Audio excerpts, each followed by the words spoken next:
우리에게 주어진 시간이 있습니다. 여러분은 한 주간 그리고 오늘 주어진 시간을 어떻게 사용하셨습니까? 지혜롭게 사용했다고 확신하십니까? 보람되고 기쁨이 있는 시간이 이 한 주간이었고 또 오늘 하루인지 모르겠습니다. 이제 우리 앞에 다가올 시간이 있습니다. 앞으로 우리가 겪을 시간은 아직 한 번도 경험해보지 않은 새로운 시간입니다. 무슨 일이 우리를 기다리고 있는지, 어떤 설레임의 시간들이 오늘 그리고 내일 우리에게 다가올지는 아무도 모릅니다. 이 시간을 어떻게 보내야 하겠습니까? 귀한 시간을 헛되이 보내지 않도록 우리 주변에는 수많은 가이드들이 있습니다. 남자들이 군대를 가게 되면 군 생활 가이드가 있습니다. 군에 입대해서 어떻게 생활해야 하는지를 배우게 되는 것이죠. 처음 직장에 들어가거나 처음 학교에 입학하게 되면 신학기 오리엔테이션, 또 신입사원 오리엔테이션을 통하여서 학교 생활과 그리고 직장 생활을 위한 가이드가 주어집니다. 신앙 생활을 위해서도 마찬가지죠. 우리 교회에서도 새가족분들이 오시면 5주 동안 이렇게 교회 생활을 가이드해주고 또 이렇게 소개해주는 시간들이 있습니다. 그리고 수련회도 마찬가지죠. 신앙 수련회를 우리가 하게 되면 수련회 가이드를 통해서 우리가 더 많은 은혜를 받기 위해 노력합니다. 다음 주에 이루어지는 부흥회도 마찬가지입니다. 부흥회에 은혜 받기 위해서 미리 준비하고 갈급한 심령으로 오늘 호사나 찬양대가 찬양한 것처럼 갈급한 마음으로 하나님을 향한 그 마음으로 기도하면서 준비하면 되는 것입니다. 가이드를 통해서 우리는 시간을 아끼고 또 효율적으로 우리가 속한 환경을 감당할 수 있습니다. 오늘 에베소서 5장에서 바울은 성도에 대한 권면을 하고 있습니다. 본문 앞 1절에서 14절까지의 말씀은 읽지는 않았지만 빛의 자녀로서의 성도의 삶에 대해서 권면하고 있고 또 오늘 본문 15절 이하에서 믿는 그리스도인의 삶의 가이드를 제시하고 있습니다. 어떻게 하면 그리스도인의 삶을 지혜롭게 제대로 살 수 있을 것인가를 말씀하고 있습니다. 오늘 15절을 우리가 함께 읽겠습니다. 15절. 그런즉 너희가 어떻게 행할지를 자세히 주의하여 지혜 없는 자 같이 하지 말고 오직 지혜 있는 자 같이 하여. 아멘. 지혜 있는 자 같이 생각하고 판단하고 행동하는 것이 바로 그리스도인의 삶이 되어야 한다는 것이죠.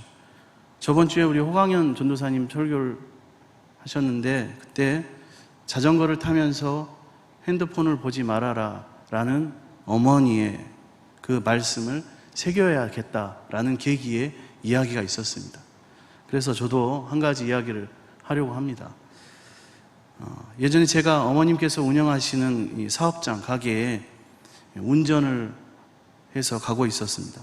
거의 다 도착할 즈음에 전화가 와서 한 손으로 전화를 받으면서 한 손으로 운전대를 붙잡고 핸들을 가게 앞으로 핸들을 꺾었습니다. 근데 주차된 차가 있어서 너무 좁아서 하마터면 부딪힐 뻔했습니다. 어머님이 운전하는 저를 보고 아들인지를 모르고 손님들 앞에서 저 정신없는, 좀 완곡 좋은 표현으로 사람이 한 손으로 전화하면서 운전하는 거 봐라 라고 손님들 앞에서 잘못된 것이다 라고 이야기를 하셨다고 합니다. 들어가서 이야기를 들어보니까. 근데 가만히 보니까 차에서 아들이 내리니까 깜짝 놀라서 그 자리를 피해서 안쪽으로 들어가셨다고 합니다. 저는 아무런 사실도 모르고 문을 열고 들어가서 엄마 나왔어 이렇게 했던 적이 있습니다. 평소에 아들 자랑을 많이 하셨죠. 착하고 교회를 열심히 다니고 성실하게 섬기고 아주 예의가 바른 사람이 바로 우리 아들이다 라고 했는데 스스로 이렇게 그런 말을 하게 된 것이 너무나 민망하셨던지 그렇게 들어가셨다고, 너는 운전할 때 운전만 해라 이렇게 말씀하셨습니다. 믿는 자로서 지혜롭지 못하고 본이 되지 못하고 깊이 생각하지 못하고 그냥 나도 모르게 습관처럼 행동할 때가 많이 있습니다. 말도 그렇고 행동도 그렇고. 그리스도인이라면 어떻게 행할지를 자세히 주의하여야 합니다. 8절에 보면 성도는 빛의 자녀라고 말씀하고 있습니다. 우리는 빛의 자녀로서 세상에 그리스도의 빛을 비추고 그들을 그리스도께로 인도해야 할 책임이 있는 사람들입니다. 여러분, 오늘 하루 그리고 한 주간 이런 삶을 살아왔는지 한번 돌아봅시다. 깊은 생각 없이 말을 쉽게 하거나 행동하지는 않았습니까? 우리는 우리의 결정과 실행에 있어서 얼마나 주의하며 생활하고 있습니까? 우리가 만나는 모든 사람과의 관계에 있어서 하나님은 자세히 주의하여 빛의 자녀로서 그 자세와 행동으로 살아가라고 말씀하고 계십니다. 더욱 중요한 것은 하나님과의 관계가 중점적으로 이루어지는 예배입니다. 예배를 드리며 나는 스스로 하나님 앞에서 얼마나 하나님을 경외하고 존경하고 두려워하는 마음으로 예배 드리고 있는지를 우리는 살펴보아야 합니다. 지금 새벽에 레위기를 통해서 구약에서 하나님을 만나고 예배드리는 방법과 태도, 마음에 대해서 우리가 나누고 있습니다. 예배드릴 때 잘못된 자세가 많이 있습니다. 저도 찔릴 때가 많이 있는데 어떠한 자세들이 있냐면 설교 시간에 멀거니 강단을 응시만 하고 있는 사람, 소위 말해서 정신을 잃었다. 그래서 보고는 있는데 보는 것이 아니고 앉아는 있는데 예배당이 없는 사람이 있습니다. 일명 멀대파들. 주보에 밑줄을 긋고 교정 보는 꼼꼼파들 있습니다. 그리고 졸면서 이렇게 끄덕끄덕 하면서 아멘만 하는 아멘파들. 수시로 시계를 들여다보는 안절부절파들이고, 옆 사람과 글로 대화하는, 주보에 글을 써서 글로 대화하는 청각장애파. 예배 후에 있을 일을 생각하는, 예배 후에 우리 원래 많이 있잖아요. 1, 2부 예배 드리면 원래 회의 걱정하는 미리 염려파. 예배 드리면서 회계장부 이렇게 정리하고 예배 드리면서 목사님 말씀 전하시는데 뒤에서 회의 진행 연구하는 미리 염려파. 또 설교 시간에 성경 읽는 것은 좋은데 설교 시간에 성경 읽는 나홀로파. 그다음 찬송 부를 때 소리는 안 나오고 입만 번긋대는 붕어파. 그다음 기도 시간에 틈을 노려서 묵상에 잠기는 기회주의파. 누가 왔나 안 왔나 두리번거리는, 그거는 저희 교육자들이 하니까 두리번거리는 인원 체크파 있습니다. 인원 체크파. 저도 사실 찔릴 때가 있습니다. 근데 하나님이 기뻐하시는 거룩한 예배자의 자세는 무엇이 있을까요? 최소한 오늘 5분 전에 예배당에 들어오신 분 손 들어라고 하지 않겠습니다. 이거 담임 목사님 자주 하시는 건데 5분 전에는 예배당에 들어가야 합니다. 그리고 하나님을 만나는 설레임과 내게 주실 말씀을 기대하며 기도해야 합니다. 그리고 말씀 선포하시는 목사님 위해서 반드시 기도해야죠. 그것이 복받는 길입니다. 또 본문 말씀을 미리 읽어봐야죠. 말씀을 예배 시작 전까지 묵상합니다. 설교를 사람의 말로 듣지 않고 하나님의 말씀으로 들어야 합니다. 하나님께서 내게 무엇을 원하시는지 귀를 기울여야 합니다. 하나님께서 내게 주시는 말씀을 위해서 정말로 집중해야 합니다. 집중하지 않으면 순식간에 10초, 20초, 30초가 그냥 날아갑니다. 그리고 결단과 헌신을 해야 합니다. 그리고 끝까지 예배드려야 합니다. 축도가 끝날 때까지. 새벽에 레위기서에 보면은 최근에 나눈 말씀이 제사를 드리고 첫 성전 가동식의 첫 제사에서 제사를 드리고 남은 제물을 처리하는 것까지 강조하는 것을 레위기서에서 말씀하고 있습니다. 그래서 태워드릴 것이 있고 거룩한 곳에서 먹을 것이 있고 화목 제물은 3일째는 먹으면 안 되고, 왜냐하면 그러면 지금까지 애를 쓰고 하나님 앞에 올려드린 제사가 효과가 사라지기 때문에 마지막까지 끝까지 정신을 차리고 잘해야 하는 것, 완전하게 하나님 앞에 올려드려야 하는 것, 이게 끝까지 예배드리는 자세이죠. 축도가 끝날 때까지 어쩔 수 없는 사정이 있어서 예배에 늦어도 축도만 받아도 감사하고 은혜를 누리는 자들이 있습니다. 축도가 끝나지 않는데 나가시는 분들을 보면 저 개인적으로는 좀 마음이 안타깝고 또 좀 끝까지 예배를 완벽하게 드리고 나가면 얼마나 좋을까 하는 생각이 뒤에서 안내하면서 드는 생각이 제 생각입니다. 15절에 지혜 없는 자같이 하지 말고 오직 지혜 있는 자같이 하여라고 말씀하고 있습니다. 세상은 지식이 많은 사람을 인정하고 지혜롭다고 생각합니다. 하지만 지식과 지혜는 엄연히 다릅니다. 지식이 많다고 지혜로워질 수는 없습니다. 내가 지식이 많다고 자만하고 교만해지면 그 교만으로 인하여 망한다고 하나님은 우리에게 말씀하고 있습니다. 지식이 없어도 지혜로운 자가 될 수 있습니다. 그래서 고등학교, 대학교를 졸업하지 않은 연로하신 우리 신앙의 선배, 어머니들, 아버지들, 할아버지, 할머니들이 더 지혜로운 이유가 바로 거기에 있습니다. 왜냐하면 지혜는 하나님께서 주시는 것이기 때문입니다. 잠언 1장 7절에 하나님을 경외하는 것이 지식의 근본이거늘 이라고 말씀합니다. 모든 지식의 근본이 하나님을 경외하는 것이라고 말씀합니다. 어떻게 주십니까? 세상 지식이 아닌 그리스도에 대한 지식, 하나님을 아는 지식으로 바로 우리는 지혜롭게 될 수 있습니다. 바로 하나님의 말씀을 통하여, 예배를 통하여 지혜를 얻을 수 있습니다. 하나님의 말씀에 하나님을 사랑하고 경외하라고 말씀합니다. 하나님을 사랑하려면 하나님을 알아야 하고 그것을 기본으로 우리에게 주신 말씀을 통하여 우리는 할 수 있습니다. 이런 자들에게 하나님께서는 지혜를 주신다라고 말씀하십니다. 지혜는 저와 여러분에게 주어져 있습니다. 다만 우리가 구하기만 하면 얻을 수 있습니다. 여러분, 지혜로운 성도가 되기를 원하십니까? 그러면 하나님께 지혜를 구하십시오. 에베소서 1장 17절, 우리 주 예수 그리스도의 하나님 영광의 아버지께서 지혜와 계시의 영을 너희에게 주사 하나님을 알게 하시고, 야고보서 1장 5절에 너희 중에 누구든지 지혜가 부족하거든 모든 사람에게 후히 주시고 꾸짖지 아니하시는 하나님께 구하라. 그리하면 주시리라. 아멘.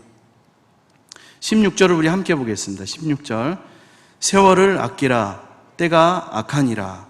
아멘. 세월을 아끼라는 말씀은 시간을 아끼라는 말씀입니다. 그냥 아낄 수 있는 것이 아닙니다. 하나님께서 주시는 지혜가 있어야 아낄 수 있습니다. 우리 삶에서 날마다 하루하루 삶에서 시간을, 나에게 주신, 하나님께서 주신 시간을 잘 활용하라는 말씀입니다. 왜 시간을 아껴야 합니까? 오늘 말씀처럼, 16절 말씀처럼 때가 악하기 때문입니다. 이 시대가 악하기 때문에 가만히 있으면 우리는 저절로 세상을 향해서 나아갈 수밖에 없고 그런 세상에서 살고 있기 때문입니다. 하나님의 말씀으로 깨어있지 않고 날마다 하나님을 바라보지 않으면, 절박한 심령으로 주님 앞에 나아가지 않으면 사탄이 가만 놔두지 않는 세상에서 우리는 오늘도 살아가고 있기 때문입니다. 하루를 살면서 바쁜 일, 긴급한 일, 이런 일들이 우리를 정신없게 합니다. 하나님의 일을 하려고 해도 시간이 없습니다. 말씀을 보려고 해도, 기도를 하려고 해도 도무지 시간을 내기가 힘이 듭니다. 우리는 바쁜 일과 중요한 일 중에서 무엇을 먼저 할 것인가를 반드시 결정해야 합니다.